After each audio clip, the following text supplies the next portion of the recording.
We've got some brand new updates about EA's upcoming open world Star Wars game, some really cool insights as to what we can expect from this game, and also who's actually working on the game, giving a hint as to the quality of the game as well. Hey guys, what's up? It's Robbie with Open World Games, and let's dive straight in.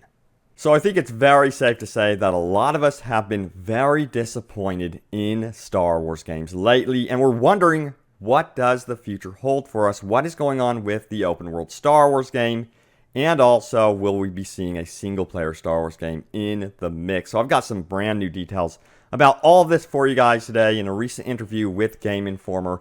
Jade Raymond, who's leading the team at EA Motive and also EA Vancouver to create the open world Star Wars game, sat down with Game Informer and did an interview and gave us some insights as to what developers are actually working on this title. And there's some brand new developers that just surprised me. I'm so excited about who's actually working on the game. We need some good news here about Star Wars games because, yes, we've been quite let down by quite a bit lately. The roadmap for Battlefront 2 was revealed. Yes, we're getting Clone Wars content. I'm so freaking excited about that, but it's coming really late, which is a bummer. So, let's go into the actual quotes here. And of course, we're taking a look at Star Wars 13 gameplay, which of course was canceled, which gutted a lot of us. But in this article, it says that they sat down with General Manager Jade Raymond at this past E3 and EA Play, and they spoke about the open world game and also the previous game, which was canceled, Project Ragtag, which was being developed by Visceral Games. And they spoke about what developers made it onto the open world games project. So first of all, this was the standout statement right here. It says, there are people who worked on Sleeping Dogs, a bunch of people who worked on Prototype, some who worked on a new IP that was kind of open world. So there's a mix of people from the original team and people who were supplemented. So these are the people that have come from the Star Wars Visceral Games project, and then other developers that have come from, yes, Sleeping Dogs and even Prototype. I love those games. Those games were really, really good games, and I couldn't believe Sleeping Dogs was on the list.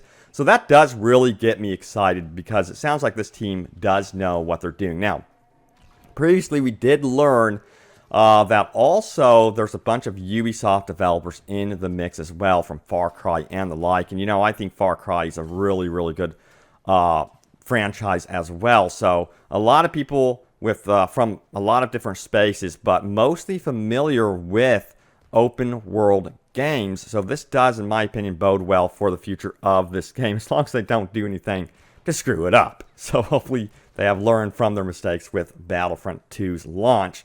They don't go after the microtransactions in this one. Now, let's talk about more stuff from this article. So, this is another quote from the article. So they're talking about Visceral Games' previous project, which was known again as Ragtag. So it says Ragtag was being co-developed already with the team in Vancouver. So there was already a group of people who had been collaborating on it. The core team there is super, super strong.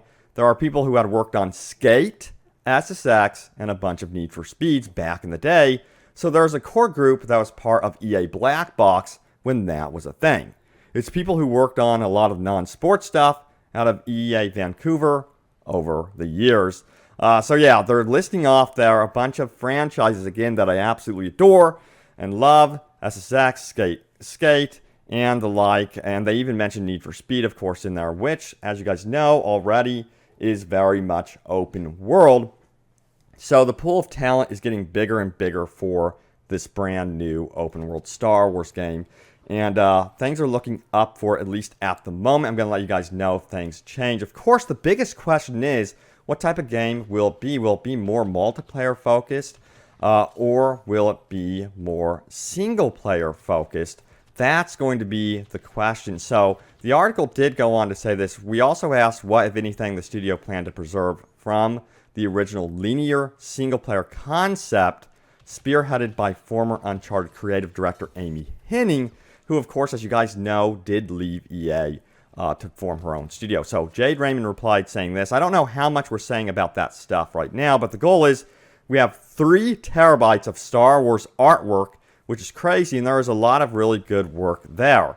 When we announced we were moving the game, the idea was pivoting more into player agency, but still keeping a lot of stuff that was great about it. There was a lot of really cool stuff, like tons of assets and really cool characters that had been created, so there's the goal of making sure we use all of that. End quote. So when they speak about player agency, I think they really mean player choice. And one game that has been mentioning that a lot lately is BioWare's new game, Anthem. So I'm curious to see if if Anthem is really successful, which I'm crossing my fingers that it is, because it does look very, very promising. Here's to hoping that they actually pull off something really good with Anthem. But they may just follow a similar model with the upcoming Star Wars game. It's going to be interesting to see if they go after more of a Destiny askew type Star Wars game. Of course, you have to remember, don't panic, for those of you that just want a single-player game, we do have Respawn Entertainment's game, which is going to be single-player only. That has been confirmed, and another exciting game in the works. And of course, you've got some of the God of War guys working on that one, which is most impressive. But yeah, there's the latest happenings around the open world Star Wars game, and of course, Respawn Entertainment Star Wars game. Let's just hope it all works out for once.